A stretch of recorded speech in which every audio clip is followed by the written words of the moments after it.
كريم مفيش حاجة حبيبي، يعني أنا ما أعرفش هو طلع قال كده ليه، بس أنا الراجل من امبارح في التمرين، كان عندنا تمرين امبارح واحنا بنلعب مربعات، فجالي شد في عضلة ظهري من تحت. فمن امبارح بقى عمال أعمل جلسات ومية سخنة وشمع وعمال آخد في حقن. ممكن مفيش فايدة خالص، مش قادر أوطي، مش قادر أجيب حاجة من على الأرض، فأكيد مش هعرف ألعب. وبعدين بقى الأربع خمس ماتشات بلعب وأنا عندي الضمة، وعمال آخد في حقن ومسكنات عشان مفيش حد، عشان جن مش مصاب. فمش تيجي ذاتي في الاخر وانا بلعب على اصابتي يقول لي انت بتهرب، بس مفيش مشكله يعني. كريم مفيش حاجه حبيبي، يعني انا ما اعرفش هو طلع قال كده ليه، بس انا الراجل من امبارح في التمرين، كان عندنا تمرين امبارح واحنا بنلعب مربعات، فجالي شد في عضله ظهري من تحت.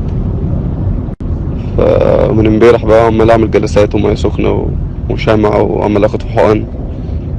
ممكن مفيش فايده خالص، مش قادر اوطي، مش قادر اجيب حاجه من على الارض، فاكيد مش هعرف العب. وبعدين بقى الاربع خمس ماتشات بلعب وانا عندي الضمه، وعمال اخد في حقن ومسكنات عشان مفيش حد، عشان جن مش مصاب. فمش تيجي ذاتي في الاخر وانا بلعب على اصابتي يقول لي انت بتهرب، بس مفيش مشكله يعني.